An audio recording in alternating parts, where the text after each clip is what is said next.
wabarakatuh. Perkenalkan, nama saya Muhammad Lukni Maulana Albi.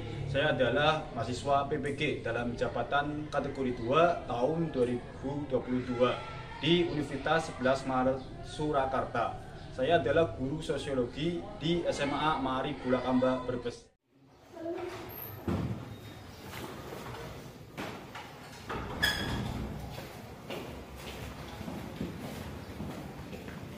Assalamualaikum warahmatullahi wabarakatuh. Waalaikumsalam warahmatullahi wabarakatuh.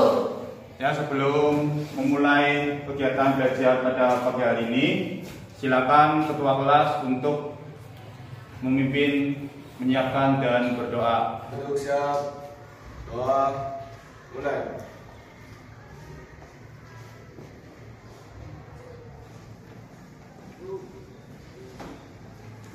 Waalaikumsalam.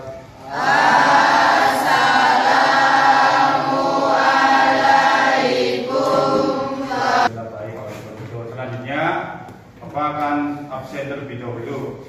Yang Zam, Harul, Indonesia mengenai ketimpangan sosial di tengah globalisasi. Untuk submaterinya yaitu mengenai definisi dan faktor pengaruh yang menciptakan adanya ketimpangan sosial di lingkungan, menganalisis dan mendefinisikan pengertian dari ketimpangan sosial.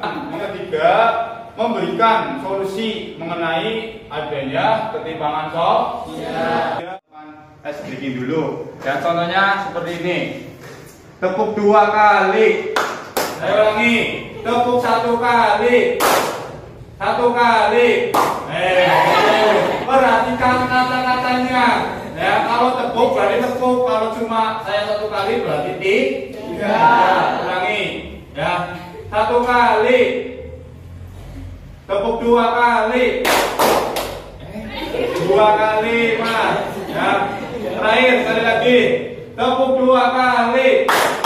1 kali. Tepuk 3 kali. 1 kali. 2 kali. Dewi dan Putri, dua anak perempuan dari Indonesia. Dewi berasal dari keluarga yang termasuk 10% rumah tangga terkaya di Indonesia. Sebaliknya, Putri berasal dari keluarga yang termasuk 10% rumah tangga termiskin di Indonesia. 28 juta orang Indonesia hidup buruknya sanitasi di lingkungan rumah. Putri sering terkena diare. Penyakit diare menyebabkan pertumbuhan Putri semakin terhambat, sedangkan Dewi terus tumbuh sehat dan tinggi dan membantu mencari nafkah untuk keluarganya. Setelah lulus sekolah, Dewi mendapatkan pekerjaan yang layak dengan gaji yang tinggi untuk komunitas mereka, dan pada akhirnya mereka akan bermanfaat untuk Indonesia. Tapi ini semua dimulai dari video yang sudah Bapak tampilkan. Coba Bapak ingin bertanya, apa itu pengertian ketimpangan sosial? Saya, Pak. Silakan. Nama saya Adli Hidayah.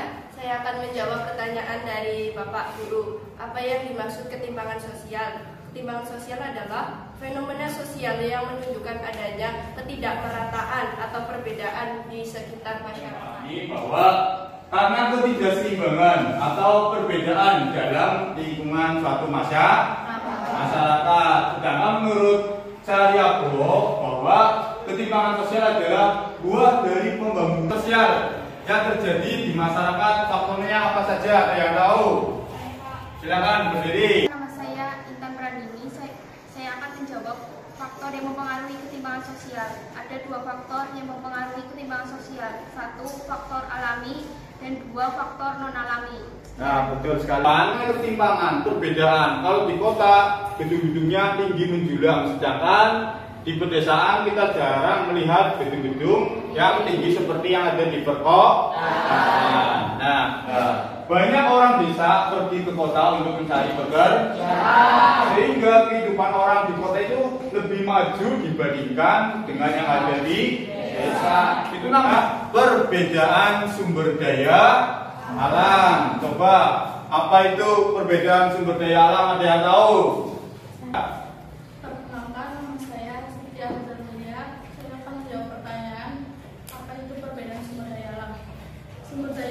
adalah makhluk hidup yang berada di suatu tempat dan dipergunakan untuk memenuhi kebutuhan hidup manusia. Nah, betul. Ya, setiap wilayah pasti sumber daya alamnya berbeda. Beda.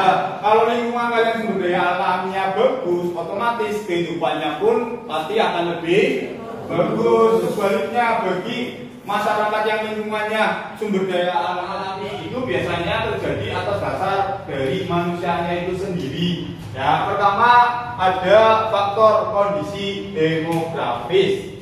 Semakin padat penduduknya itu pasti akan mempengaruhi kehidupan masyarakat. Semakin banyak penduduknya itu pasti otomatis sumber daya alamnya semakin terkuras. Ya, faktor yang kedua itu faktor internal yang ada pada diri kalian sendiri, yang ada di diri pada kalian sendiri. Salah satunya seperti gambar di depan. 2 atau 3 itu tergantung diri kalian, bukan orang lain. Jadi yang menentukan kalian, ya kalian di sekolah dapat setingkat atau 3 itu yang menentukan diri kalian masing, yaitu globalisasi. Ya. Faktor non alami. Yang terakhir adanya kebijakan pemerintah. Ini di kota besar ya segala fasilitas ada, sedangkan di kota kecil ya cenderung fasilitasnya kurang memadai. Ini akibat apa? Akibat kebijakan pemerintah. Perhatikan di depan. Yang dirapikannya rapi. Ayo, masing-masing kelompok berkumpul jadi satu. Alat tulisnya di bawah.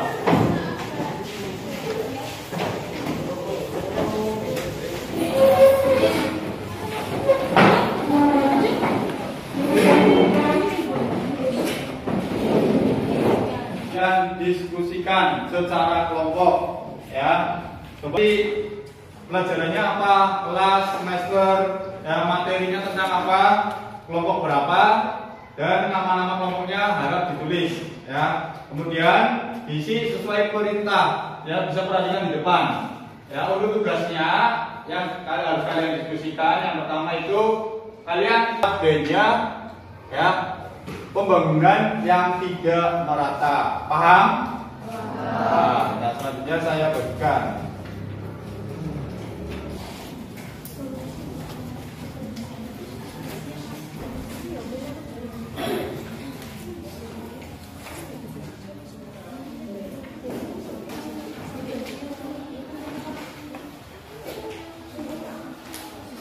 Silakan kalau semua sudah mendapatkan, silakan diskusikan, kerjakan bersama-sama, ya, saling memberikan pendapat, masukan agar tugas kalian bisa terselesaikan dengan baik. Silakan, ayo semua dibuka.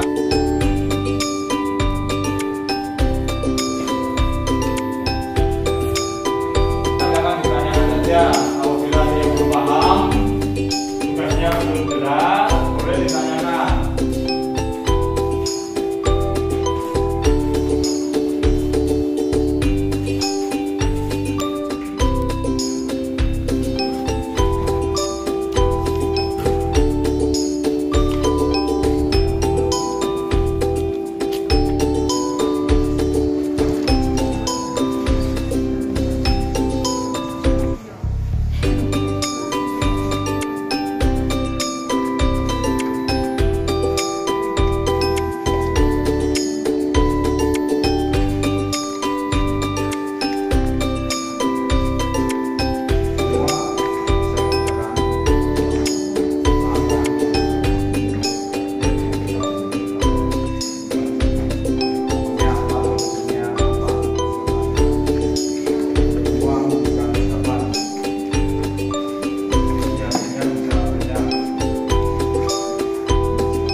secara singkat, padat, jelas. Ayo, nomor 1. Assalamualaikum warahmatullahi wabarakatuh. Waalaikumsalam warahmatullahi wabarakatuh. Untuk pertama, saya ucapkan selamat pagi untuk Bapak Guru dan selamat pagi juga untuk teman-teman semua di perwakilan dari kelompok 3. Tak usah berlama-lama lagi, mari lanjut dengan menjelaskan hasil diskusi dari kelompok kami dengan soal apa dampak dan solusi untuk mengatasi ketidakmerataan pembangunan, yaitu dampak yang muncul akibat ketidakmerataan pembangunan bisa kita ambil dari ketidakmerataan pembangunan di Pulau Jawa dan di luar Pulau Jawa. Kenapa diambil dari Pulau Jawa dan di luar Pulau Jawa? Jadi kita ambil contoh, misalnya dalam segi infrastruktur yang kurang memadai di luar Pulau Jawa, keadaan tersebut sangat berbanding terbalik dengan kehidupan masyarakat di Pulau Jawa. Pusat infrastruktur berada di Pulau Jawa, mulai dari pendidikan yang memadai, dan sektor pekerjaan yang banyak membuat Pulau Jawa semakin maju dan pulau-pulau lain mengalami ketertinggalan yang cukup jauh. Luar Jawa tidak terlalu jauh mengalami ketertinggalan. Pemerintah seharusnya menata infrastruktur atau kebijakan-kebijakan yang dapat memajukan pulau-pulau di luar Jawa, menumbuhkan generasi-generasi penerus bangsa yang handal agar dapat membawa negeri ini ke arah yang lebih baik. Nah, dari penjelasan saya, contoh lain dari ketidakmerataan pembangunan yaitu rasa kecemburuan sosial. Kenapa kecemburuan sosial? Jadi, fasilitas kita ambil contoh fasilitas kesehatan di kota lebih memadai dibandingkan di daerah pedesaan, yang mengakibatkan kesehatan di daerah pedesaan sangat kurang dan berbanding terbalik dengan kesehatan di masyarakat.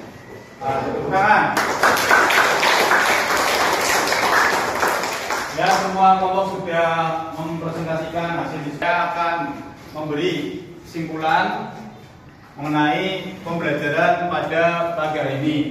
Ada yang bisa membantu saya untuk memberikan kesimpulan pada pembelajaran hari ini? Saya, Pak. Silakan. Saya saya akan memberikan kesimpulan dari pembelajaran hari ini, yaitu kesimpulannya naik ketimpangan sosial. Apa sih itu ketimpangan sosial? Ketimpangan sosial dapat diartikan sebagai bentuk ketimpangan. Ya, betul. Terima kasih atas kesimpulannya. Beri tepuk. Nah, terus kalian disampaikan oleh Mbak Anggi bahwa ketimpangan adalah ketidakmerataan yang ada di lingkungan masyarakat. Ada beberapa faktor, yaitu faktor alami dan faktor non-alami. Faktor alami. Nah, selanjutnya setelah kalian menyelesaikan semua kegiatan pembelajaran pada pagi hari ini, scan, kemudian kerjakan. Ayo semua buka HP-nya. Ya, silakan kerjakan. Selo Sumarjan, Selo. Nanti langsung muncul hasil skornya. Refleksi pembelajaran pada pagi hari ini, yaitu yang pertama, bagaimana kegiatan pembelajaran pada pagi hari ini? Menyenangkan tidak? Menyenangkan. Materi yang sudah saya jelaskan bisa dipahami? Bisa. Pertemuan selanjutnya, kalian pelajari materi yang akan datang, yaitu mengenai bentuk dan dampak ketimpangan sosial. Sebelum mengakhiri kegiatan pada pagi hari ini, silakan ketua untuk menyiapkan sekaligus berdoa. Di depan berdoa, boleh.